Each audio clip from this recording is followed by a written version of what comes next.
আউযুবিল্লাহি মিনাশ শাইতানির রাজিম। বিসমিল্লাহির রহমানির রহিম। পবিত্র কোরআন মজিদের আলোচনা চলছে ৯ নম্বর সূরা তাওবাহ।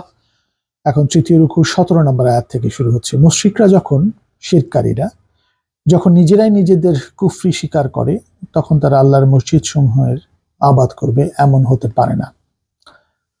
এটা হলো যে মসজিদ একমাত্র আল্লাহর বন্দেগীর জন্য নির্মিত হয়েছে, আর মুতাওয়াল্লি রক্ষণাবেক্ষণকারী, খাদেম ও আবাদকারী হওয়ার জন্য সেই লোকেরা যখনই যোগ্য বিবেচিত হতে পারে না, যারা আল্লাহর সাথে আল্লাহর গুণাবলী, হক, হুকুক ও ক্ষমতা, ইখতিয়ারের ব্যাপারে অন্যদের শরিক করে, আল্লাহর ইবাদতের সাথে অন্যদেরকে ইবাদত করে, তাছাড়া তারা নিজেরাই যখন তাওহীদের দাওয়াত কবুল করতে অস্বীকার করছে এবং নিজেদের দাসত্ব বন্দেগীকে একনিষ্ঠভাবে একমাত্র আল্লাহর জন্য নির্দিষ্ট করতে প্রস্তুত নয় বলে স্পষ্ট ঘোষণা দিয়েছে, তখন যে ইবাদতখানার নির্মাণই হয়েছে একমাত্র আল্লাহর ইবাদতের জন্য, তার মুতাওয়াল্লি হওয়ার তাদের কি অধিকার থাকতে পারে?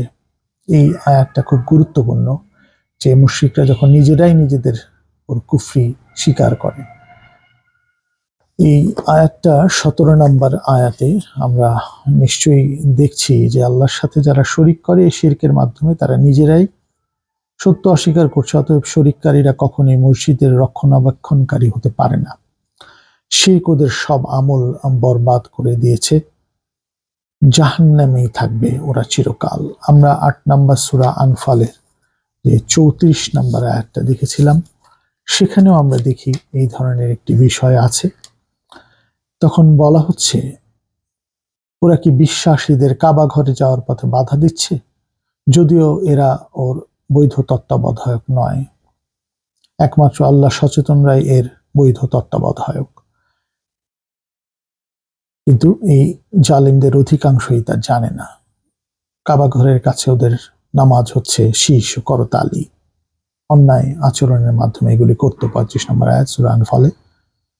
আসলে সূরা তাওবার ১৮-তে আমরা দেখেছি মসজিদের রক্ষককে, এবং এই রক্ষক ব্যাপারটা আমরা কিন্তু গভীরভাবে বোঝার চেষ্টা করব সূরা তাওবার এই বিষয়টা।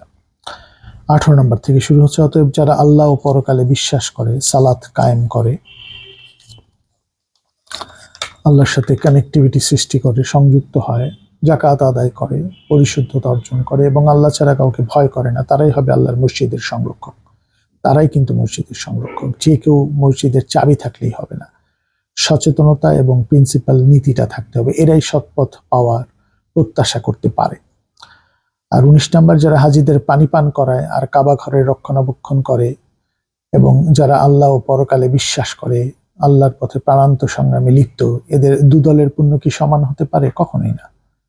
আল্লাহর কাছে তারা কখনো সমান নয়। আসলে জালেমরা কখনো সৎপথ খুঁজে পায় না। ২০ নম্বর আয়াত, যারা বিশ্বাস করেছে, যারা হিজরত করেছে, যারা জানমাল দিয়ে আল্লাহর পথে সংগ্রাম করেছে, তারাই প্রতিপালকের কাছে সর্বোচ্চ মর্যাদার অধিকারী, তারাই সফলকাম।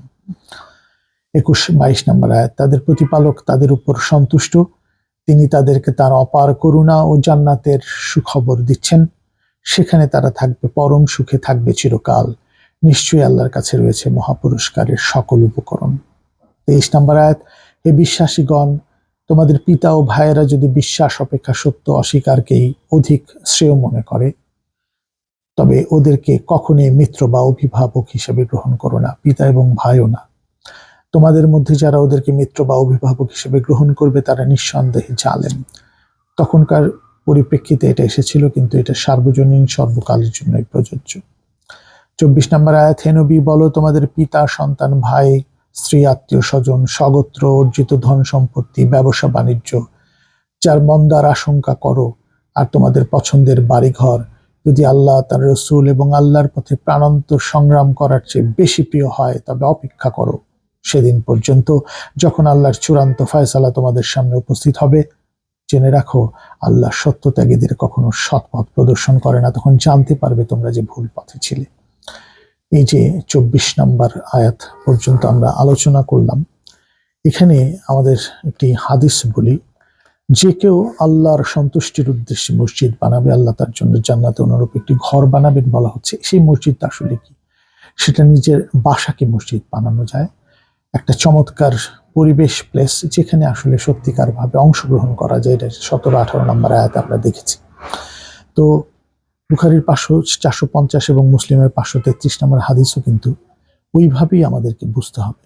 শুধু ইট কাঠ দিয়ে, সিমেন্ট দিয়ে কোনো ঘর বানিয়ে, অন্যায় পয়সা দিয়ে সেখানে ঘর বানালেই মসজিদ হচ্ছে না।